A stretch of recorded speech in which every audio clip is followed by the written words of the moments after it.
이 아침 저와 여러분 하나님의 말씀 시편 25편 10절로 14절까지의 말씀을 봉독하여 드립니다. 여호와의 모든 길은 그의 언약과 정글을 지키는 자에게 인자와 진리로다. 여호와여, 나의 죄악이 크오니 주의 이름으로 말미암아 사하소서. 여호와를 경외하는 자 누구냐? 그가 택할 길을 그에게 가르치시리로다. 그의 영혼은 평안히 살고 그의 자손은 땅을 상속하리로다.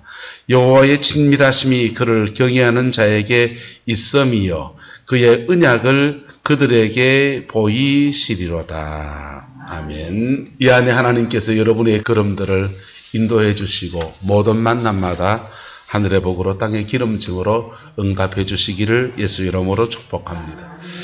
오늘 예배 설교는 설명절에 여러분이 가정 예배를 드릴 수 있는 그 순서지에 맞추어서 이렇게 예배를 진행을 해 나갑니다. 말씀 안에서 은혜를 받기 원하시고 받으시고 또 이 말씀을 통해서 들으면서 우리 가정에서는 이렇게 나눠야 되겠다. 여러분 생각도 한번 보태어서 그렇게 말씀을 들으시기를 바랍니다. 성경은 여러 가지 원리들을 담고 있어요. 죄성을 가지고 있는 우리 인간이잖아요. 그 죄성을 가지고 있는 인간이 어떻게 구원을 받을 수 있는가라고 하는 원리. 그 다음에 이 땅을 살아가는 데 있어서 돈이 필요한데 그리스도인은 돈을 어떻게 써야 되고 어떻게 관리해야 되고 어떻게 벌어야 하는가, 물질에 관한 원리. 그 다음에 우리 가정을 꾸리고 살잖아요. 가정 안에서 아버지로서 어머니로서 어떻게 행복한 삶을 살아야 되는가라고 하는 가정에 대한 원리들. 그 다음에 인생은 또한 때로는 극한 고통이 올 때가 있습니다.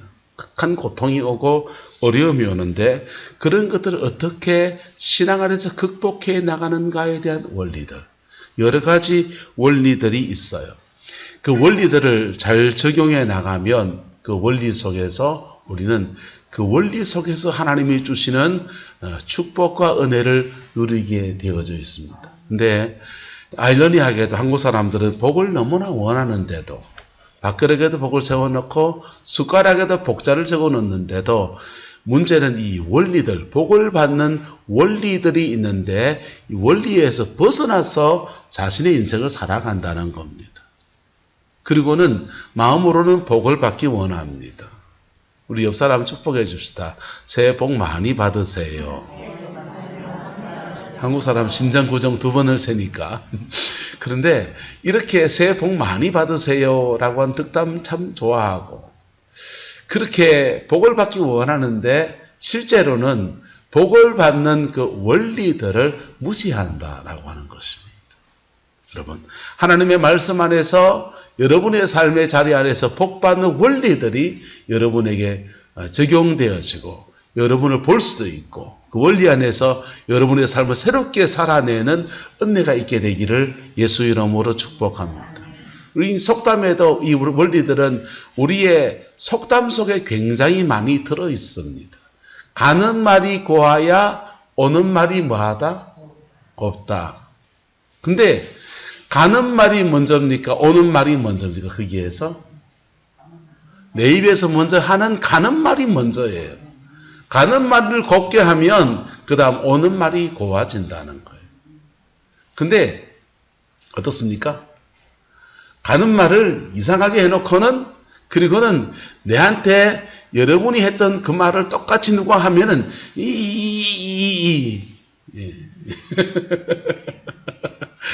성질을 이렇게 먹같이 내는 그런 경우들이 내 모습 안에도 있지 않습니까? 우리의 속담들 속에 콩 심은데 콩 나고 팥 심은데 뭐 나고요? 팥 나고. 그래서 자신의 인생에 심은 대로 거둔다라고 하는 굉장히 평범한 진리예요. 그런데요, 인생은 참 어떠냐 하면요, 요행을 바라고요. 인생은 참 어떠냐 하면요, 일확천금을 꿈꾸고요. 인생은 참 어떠냐 하면요, 나는 못해도 사람 하나 잘 만나면 발짝 꽂힌다 이런 생각하기 쉬운 거예요. 그런 마음이 자꾸 드는 거예요. 여러분, 인생에서 왕도나 첩경이나 그렇게 좋아 보이는 그 길들은 사실은 사단이 우리를 꿰는 유혹의 길들인 겁니다. 정도를 걸어가는 중에 그 원리 안에서 이 한 해 여러분의 삶에 하늘의 복과 땅의 기름짐으로 응답받는 그 은혜가 있게 되기를 예수 이름으로 축복합니다. 오늘 본문은 몇 가지 원리들을 설명해 주고 있습니다. 10절의 말씀을 먼저 우리 나누면요. 여호와의 모든 길은 그의 언약과 정거를 지키는 자에게는 뭐라고 합니까? 인자와 진리래요. 하나님의 모든 길은 하나님이 언약하신 그 언약을 지키는 자, 그 증거를 지키는 자들에게는 인자와 진리라는 겁니다. 할렐루야. 근데 이 언약이라고 하는 것이 모세의 율법, 10계명의 언약을 보세요. 1부터 3계명까지는 생명에 관한 언약이에요. 그걸 어기는 순간 사망 권세가 그의 영혼을 덮쳐버려요. 5부터 10계명까지는 축복에 관한 언약이에요. 그래서 1부터 4계명까지를 지키는 사람들에게는 예수의 생명의 글을 덮어주시는 거예요. 5부터 10계명까지 지키는 자들에게는 땅의 축복들이 그에게 쏟아지는 거예요. 땅의 축복들이 쏟아지는데 제 5계명이 뭡니까? 내 부모를 공경하라. 그럼 네가 땅에서 잘되고 장수하리라. 저 뒤에 제 아들놈이 있는데요. 저놈들이요. 어렸을 때 내가 그랬어요. 이 녀석들아, 네 부모를 공격하라 그랬다. 그러니까 우리 애가 그래요. 내 부모를 공격하라. 공격과 공격이 다르잖아요. 둘이서 장난친다고 내 부모를 공격하라 이러고 와가지고는 나한테 막 투닥투닥 덤비고 그랬어요. 여러분, 부모를 공경하는 자에게는 땅에서 잘되고 장수하리라 이렇게 약속이 주어져요. 그래서 이 십계명의 말씀을 지키는 언약을 지키는 자들에게는 하나님께서 무엇을 주냐? 인자와 진리로 갚으신다는 겁니다. 그렇게 갚으심 안에서 복받기를 예수 이름으로 축복합니다. 간음하지 말지니라. 간음하지 말지니라는 말씀을 지키는 자들에게는 하나님이 어떤 복을 주시느냐? 그의 가정에 행복이 옵니다. 저거 마누라 사랑하고 저거 신랑 좋아하고 쥐새끼 챙기고 가정 안에 따뜻하고 화목한 것이지. 자, 그런데 그렇게 말씀을 지키는 자에게는 인자와 진리가 주어지는데 11절에 이렇게 말합니다. 여호와여 나의 뭐가 크오니? 문제는 여기 있는 거야. 하나님은 언약을 지키는 자에게는 인자와 진리를 베푸신다고 하는데 오늘 이 성경을 쓰고 있는 시편 기자는 말하기를 나의 죄악이 크오니 라고 말합니다.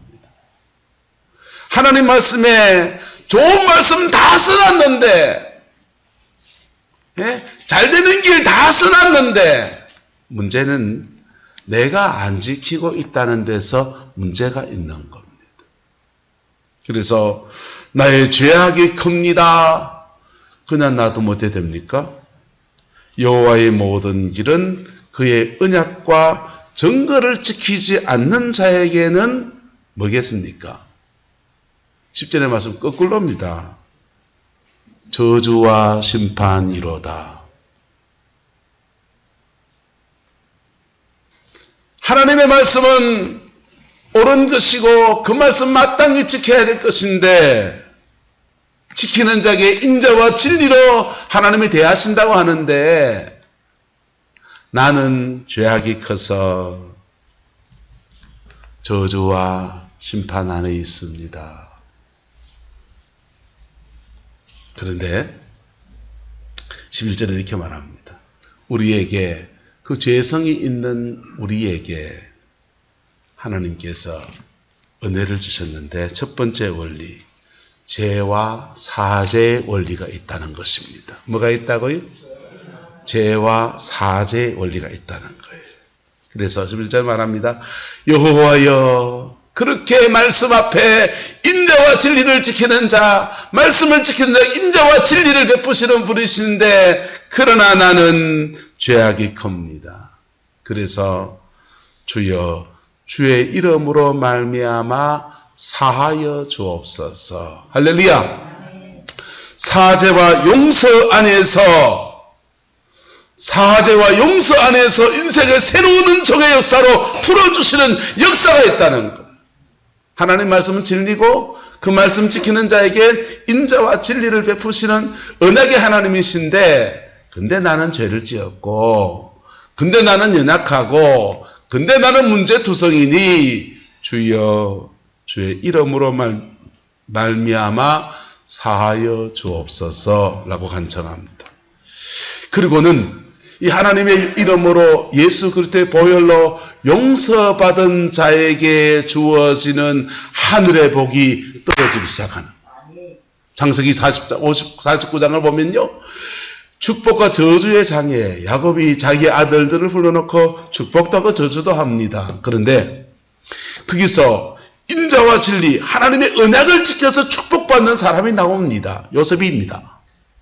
요셉은 보디발의 아내가 유혹을 해도 자신의 영혼을 지키고, 모진 박해 속에서도, 모진 연단 중에서도 하나님을 믿음을 지켜나가고, 형제들이 자기를 팔아치우고 하는 그 모진 수모 속에서 온갖 고통 안에서도 복수하지 않고 언약을 지킨 자예요.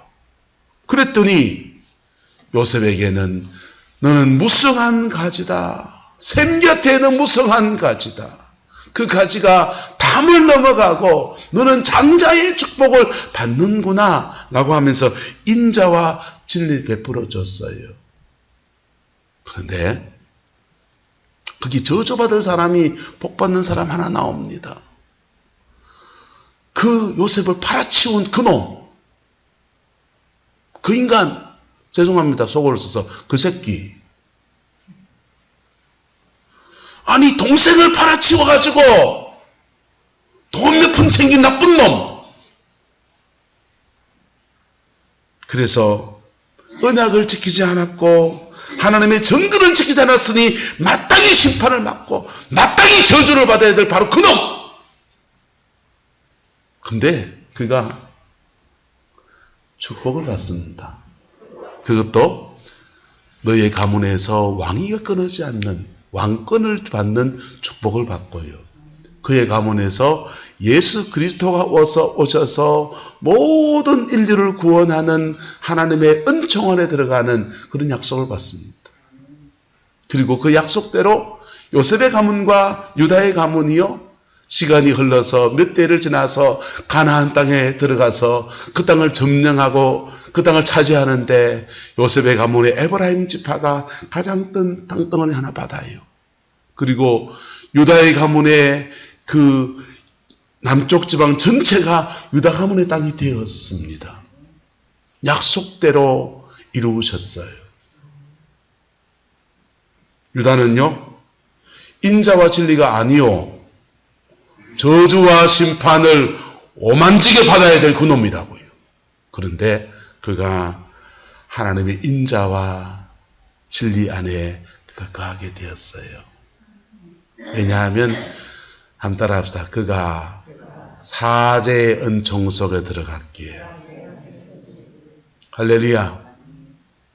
그가 동생 팔아치운 죄, 몹쓸 짓 한 그 죄, 피 묻은 십자가 앞에서 깊이 용서받고 고백하고 사함받는 사제의 은총 속에 들어갔기 때문에 그는 하나님께로부터 인자와 진리의 은총 안에 들어가게 된 겁니다.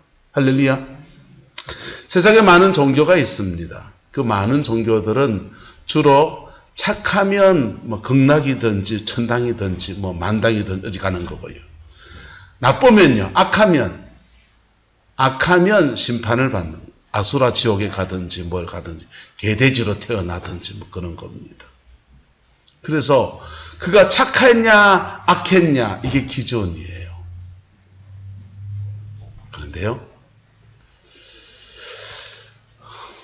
착해서 천당 가면 좋겠지만은 천당 갈 만큼 착해야 되는 거예요. 문제는 뭐만큼 착해야 된다고요?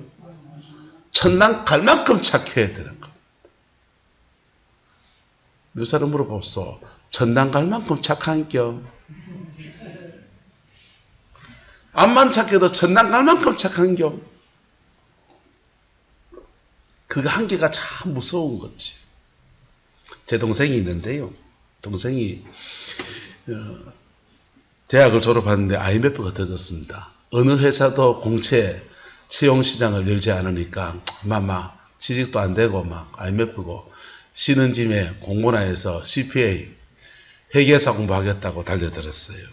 그런데 경북대학교 경제과를 나와가지고 그 시험을 치는데 1차는 그래 붙는데 2차가 턱 떨어지는 거예요. 그것도 한 점, 두 점 차이로.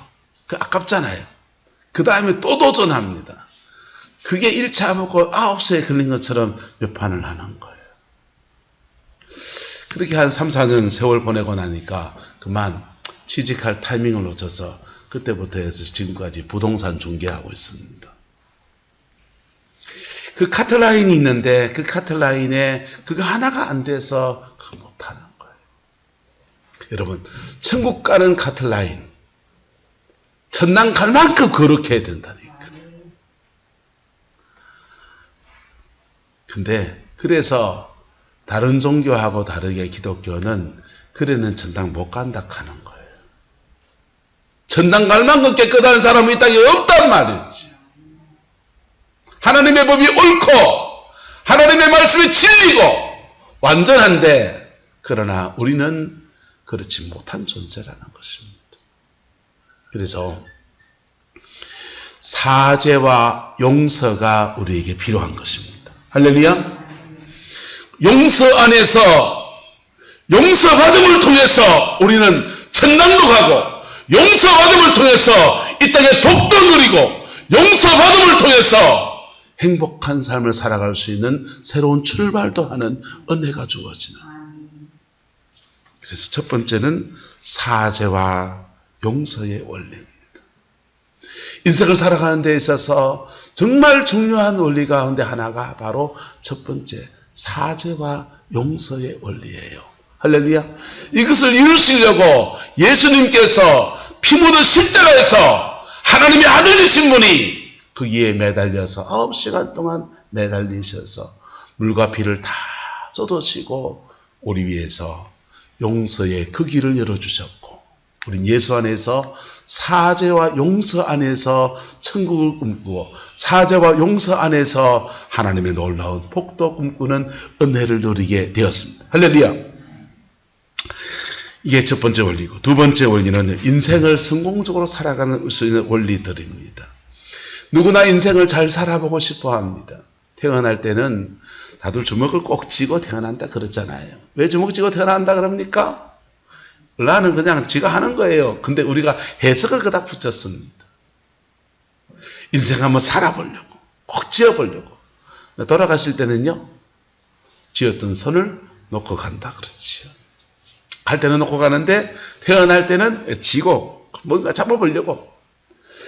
그 잡아보려고 하는 것이 그게 인생의 성공이라는 것입니다. 목사는 목회의 자리에서 성공하고 싶고 학생은 학생의 자리에서 성공하고 싶고 결혼 생활을 시작한 사람은 결혼 생활에서 성공하고 싶고 농사 짓는 사람은 농사 짓는 농사에서 성공을 한번 하고 싶고 고기잡이 나가는 어부들은 그 올해 나가는 그 배에 만선 채워서 오는 게 소망이고 자기 나름대로의 인생의 성공을 꿈꾸는데 그 성공의 원리들이 오늘 성경에 몇 가지가 나옵니다. 그 원리는 뭐냐 하면 12절에 여호와를 경외하는 자가 누구냐. 여호와를 경외하는 자에게 하나님께서 몇 가지 인생을 성공할 수 있는 원리를 주시는데 축복을 주시는데 첫 번째는 그가 택할 길을 그에게 뭐 하신다 합니까? 가르치시리로다. 여러분 인생은 선택의 수간이 많습니다. 그 순간의 선택이 옛날에는 10년을 좌우했는데 인생에서는요, 가전제품 선택하는 것은 10년을 좌우하는데 인생에서 선택은요, 평생을 좌우해요. 이 남자를 택할까, 저 남자를 택할 것인가, 이 여자를 택할까, 저 여자를 택할까, 어느 직장으로 갈 것인가, 전공을, 공부를 뭘 할 것인가, 나의 선택에 따라서 우리는 인생에 전혀 다른 궤적을 걸어갑니다. 선택이라고 하는 것은 조그만하게 선택하지만은 나중에 되면 이 선택인 결이 벌어져서 이렇게 벌어지게 되는 거예요. 여러분, 지혜로운 선택자 되시기를 예수님의 이름으로 축복합니다. 그 선택이라는 건 저 사람 잘한다고 내가 할 게 아니에요. 나하고 딱 맞아야 되고요. 내 기질과 내 성향에 맞아야 되고요. 나의 부르심과도 맞아야 되고요. 그리고 시대가 그걸 또 요구해야 돼요. 요즘 시대가 얼마나 선택하기 어려우냐 하면요, 젊은 대학생들이요, 진로가 자기도 잘 몰라요. 옆에 진로 지도 해줄 수 있는 사람도 별로 없어요. 왜냐하면요, 시대가 너무 많이 변해요. 곧 지금도 AI 시대이지만요, 중국에서 방송하는 거 보니까 컴퓨터 그래픽으로 만든 아나운서가 어쩌고 방송 나가더라고요. 원주의 목사 없이, 목사여 서지도 않고 브라운관에서 원주의 비슷한 사람을 그려놓고 그 사람이서 막 설교도 할 수도 있는 그런 시대가 올지도 모르겠습니다. 이 빅데이터와 4차 산업혁명의 시대에는 근 20만 개의 직장이 사라져버려요.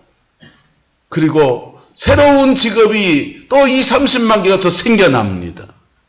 현대자동차가 지금까지 잘 나갔는데 전기자동차 나오면요, 저거 또 뒤집어진다고요.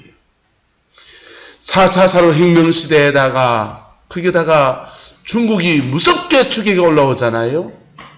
세계의 산업지형이 영국에서 미국으로, 미국에서 일본으로, 일본에서 한국으로, 한국에서 중국으로, 중국에서 베트남으로 계속 산업기지가 이동해 가요. 이동해 가고 난 뒤에는요, 미국에 가서요, 여러분, 볼펜 하나 제대로 만드는 회사가 없어요. 볼펜 하나 제대로 만드는 회사가 없어요, 미국에. 이놈의 볼펜을 미국은 다 어떻게 하느냐? 다 수입했습니다. 여러분, 삼성전자 가전제품, 이거 없나? 노트북인데요. 삼성전자 가전제품 뒤져가지고요, 딱 디비가지고 보세요. 메이드 인 코리안가. 브랜드는 삼성인데 메이드 인 차이나, 중국제예요. 삼성 이름으로 중국 공장에서 만들어서 한국에 갖다 놓는 거. 내가 쓰고 있는 핸드폰이 중국에서 만든 거지 베트남에서 만든 거지 여러분 본 적이 있습니까? 산업기지가 막 이동해 가기 때문에 대한민국 일자리 앞으로 점점 줄어듭니다. 4차 산업혁명 때문에 컴퓨터한테 일자리 뺏기고 베트남의 일자리 뺏기고 어디 가서 밥 먹고 살아야 될지 막막한 시대예요. 그래서 내 그때 잘 나갔던 직업이 앞으로 10년 뒤에 잘 나간다는 보장을 못하는 시대입니다. 근데 오늘 성경은 말합니다. 여호와를 경외하는 자가 누구냐? 그가 택할 길을 그에게 뭐하시리라? 가르치시리라. 할렐루야. 시대가 바뀌어도 세월이 변하여도 하나님은 살아계셔서 그분이 그의 길을 지도하여 주시고 인도하여 주신다라고 하는 것입니다. 나의 선택을 어떻게 해나가는 것 같은데 하나님은 그 선택의 여정 안에서 간섭하시고 끌어주셔서 하나님이 이끄시는 것 안에 나의 꿈도 이루어지고 하나님의 뜻도 성취되는 속에 인생을 살게 하신다라고 하는 것입니다. 그분의 인도함을 잘 따라가는 은혜가 있게 되기를 그리스도의 이름으로 축복합니다. 하나님을 경외하는 자들가 되고요. 그리고 그분의 인도하심을 따라가는 원리들을 우리가 몸으로 더럽혀야 돼. 기도 생활을 하기 시작하면서부터 사람들이 은혜 받고 방언 터지고 나니까 교인들이 들어붙어가지고 저한테 이런 얘기 저런 얘기 훈수를 많이 떠주더라고요. 훈수를 떠주는데 그 얘기 중에 머리에 남은 게 뭐냐 하면 성령이 함께하는 역사를 경험하기 시작하면 각각마다 응답받는 자기 나름의 통로가 생긴다 이러더라고요. 그리고 저도 그 뒤로 은혜 받고 난데 제 인생을 이래 살아보니까 내가 주로 응답받는 통로가 있더라고요. 저는 좀 부끄러워도 꿈이 제게 응답받는 통로입니다. 무슨 일로 저 기도하다가 고민하다가 꿈에 딱 하나님 뭘 하나 힌트처럼 보여주시는 거예요. 그러면 열철 없어요. 그 따라가면 돼요. 목회를 하면서는 교회를 보여주세요. 우리 교회의 상황을 주로 꿈을 통해서 주님이 제게 말씀해 주시는 거예요. 그리고 그 보여준 상황 안에서 목사로서 어떻게 처신하고 어떻게 끌고 나가야 될지를 제게 늘 말씀해 주셔요. 그건 제가 하나님께로부터 응답을 받고 인도하심을 따라가는 제가 배운 원리예요.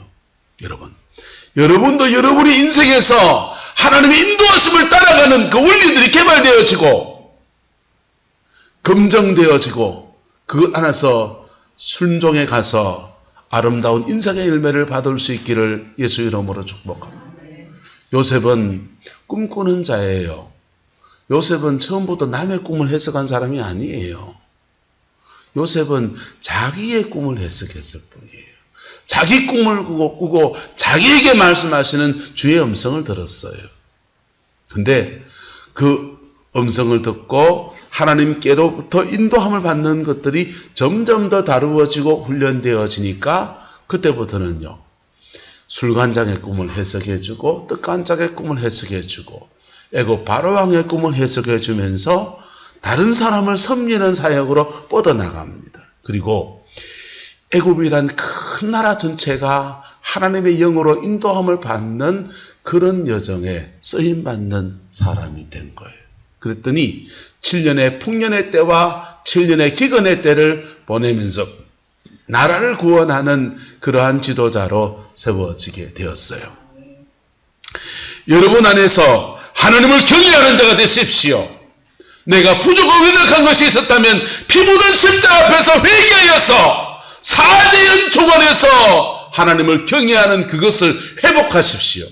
그러면 주님이 회복된 그 상황 안에서 그를 또 인도해 나가시는 은총 허락하여 주십니다. 할렐루야.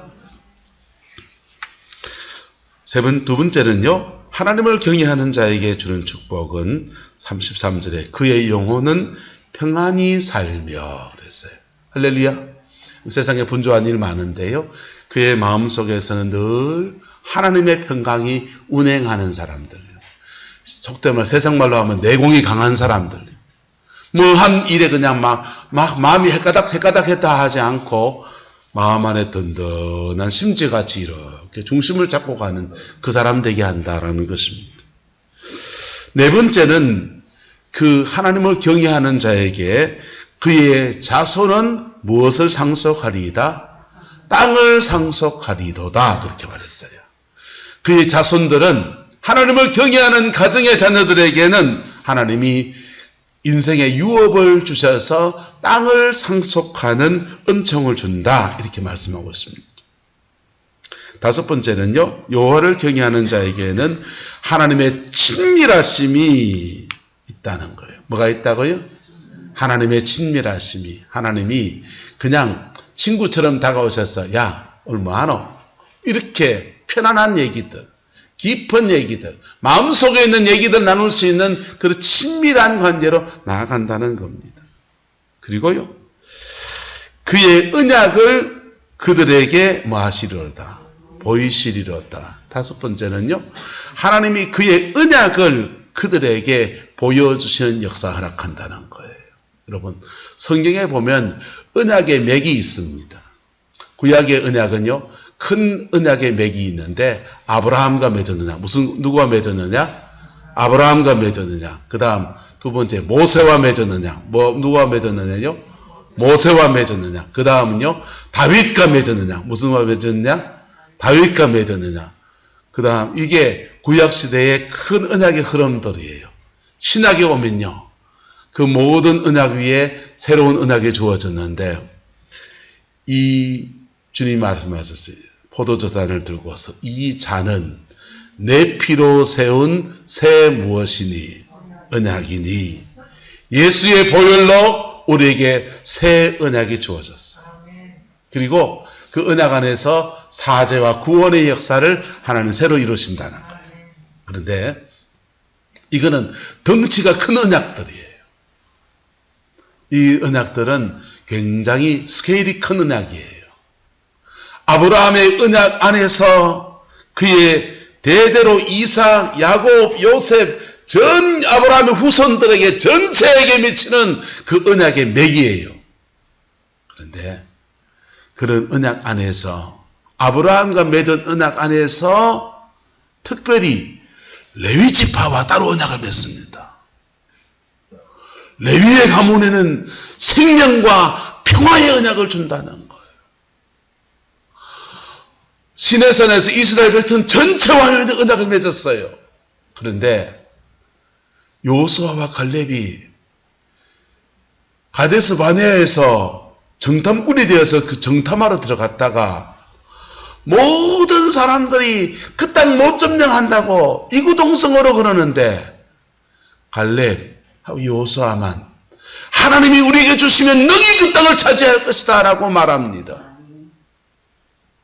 근데 나머지 10명의 정탐꾼이 그렇게 말하고 온 백성들이 못 간다 하니까 하나님 너희들 말한 대로 됐다. 너희들 다시 광야를 38년 동안 뺑뺑이를 돌아라. 못 간다 해서 못 가지. 그래 된 거예요. 근데 간다 한 그 사람은요. 갈렙이 간다 했거든요. 갈렙이 간다 했는데 하나님이 모든 죄의 백성을 다 못 들어간다 그랬으니 그래 못 들어간다. 근데 갈렙 너는 믿음을 보였기 때문에 뭘 보였기 때문에? 믿음을 보였기 때문에 네가 밟았던 모든 땅을 너에게 주겠다는 거예요. 갈렙 너의 가문에 다 주겠다는 거예요. 그래서 갈렙이 처음 봤던 이스라엘 가나안 땅의 남쪽 땅이 통째로 다 유다 지파의 땅이 됐어요.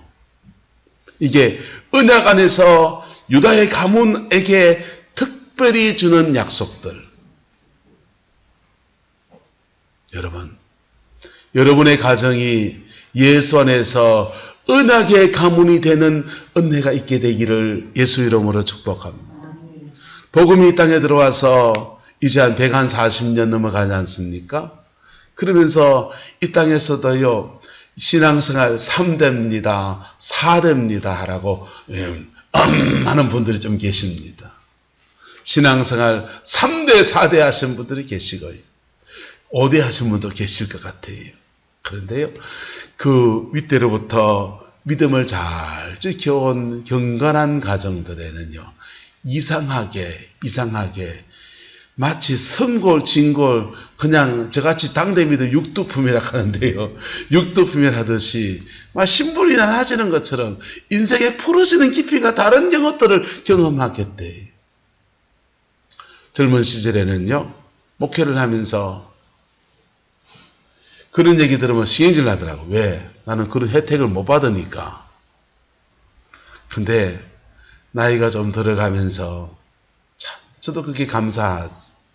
우리 애가 목회를 하고 애들 둘이 같이 인생을 이렇게 뻗어나가려고 할 때마다 내가 하나님 앞에 믿음으로 그만치라도 얼만치 내가 살았는지 모르겠지만은 하나님이 내가 보잘것없이 하나님 앞에 가는데도 그것을 자녀들이 갚으시는 거 보면요, 너무 감사. 앞으로 또 어떻게 갚으실지 잘 모르겠지만은요, 너무 제가 부족한데도 근데도 하나님께서 놀랍게 역사해 가시는 것들을 보게 돼요. 이게 언약 안에 있는 가문에 들어간 사람들에게 주어지는 하늘의 복과 땅의 기름짐이에요. 할렐루야.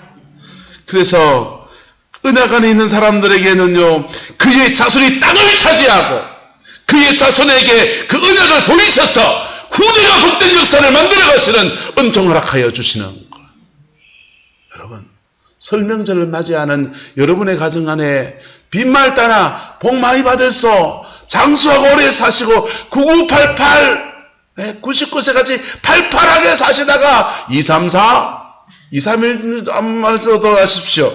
그런 거 여러분 무엇보다 정말 하나님이 주시는 여호와를 경외하는 자에게 주시는 은혜와 자비가 풍성하기를 예수 이름으로 축복합니다. 하나님을 경외하지 못했습니까? 교회의 직분을 받아서 하나님께 제대로 충성한 게 없습니까? 난 별로 기도한 것도 없습니까? 교회에 헌신한 것도 별로 없습니까?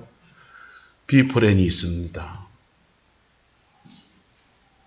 주여 나의 죄악이 크오니 주의 이름으로 말미암아 마소서 사하소서. 할렐루야.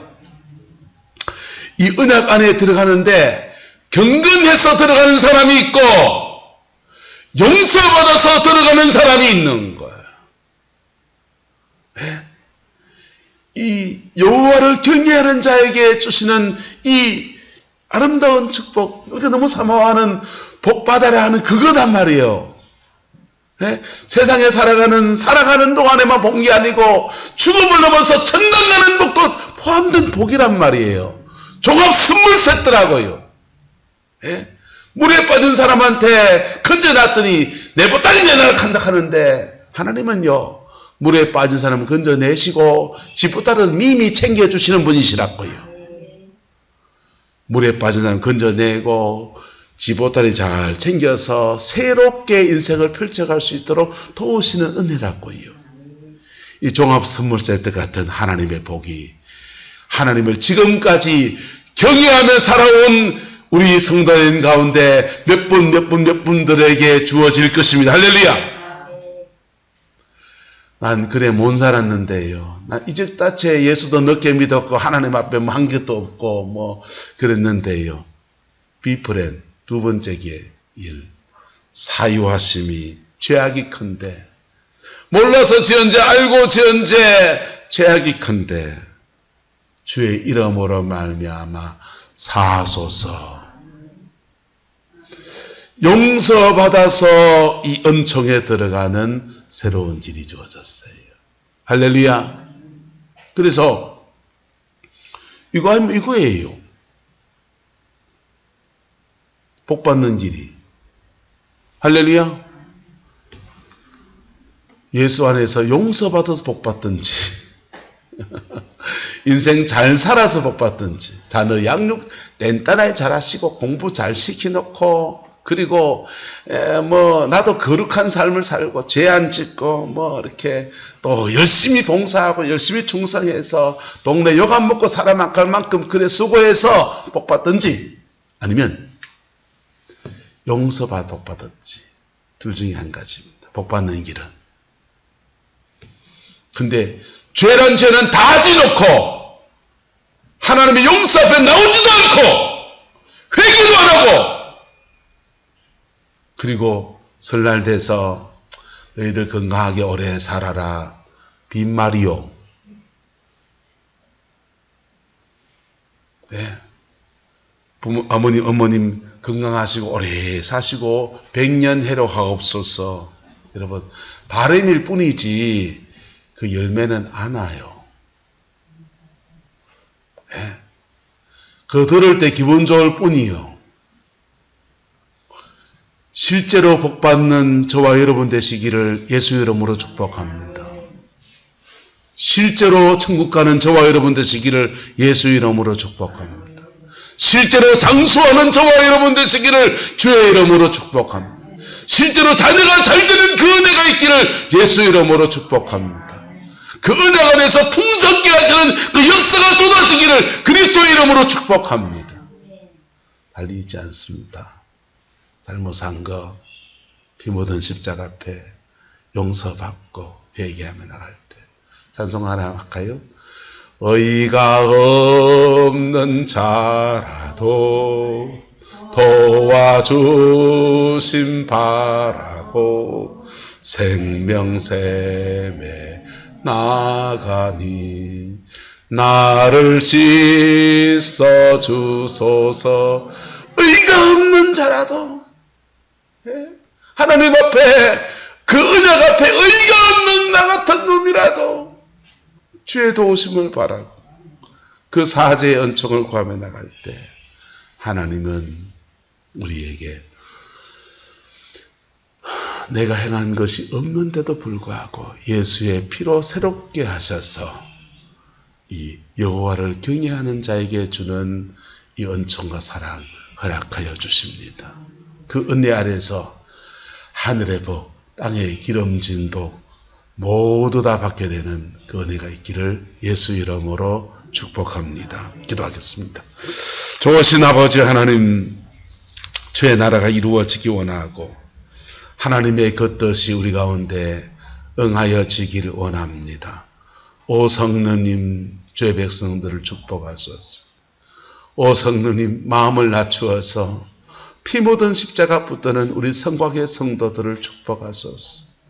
주님, 우리의 자녀들을 축복하소서. 인생의 고비고비에서 길이 막혀서 절망하고 낙심한 우리의 자녀들을 인도하여 주시고 끌어주셔서 세계를 열어주시고 만남의 축복을 허락하여 주시고 승리하고 또 승리하는 종의 역사로 허락하여 주시옵소서.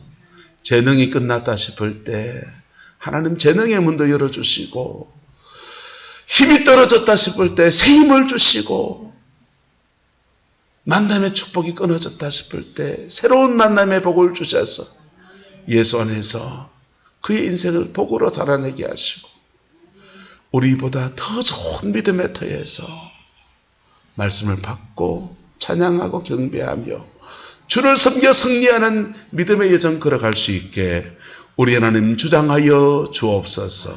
여호와께서 한없는 자비와 은총으로 주관하여 주시길 원하오며 지금은 우리 구주 예수 그리스도의 은혜와 우리 하나님의 그 크신 사랑과 성령 하나님의 내주교통 역사 충만하신 은혜가 오늘 믿음으로 예배를 드리고 설날 모든 만남들마다 복된 만남을 소망하는 성곽의 모든 성도들 위에 가정과 삶의 모든 자리들 위에 지금부터 영원토록 함께 하시기를 간절히 축원하옵나이다.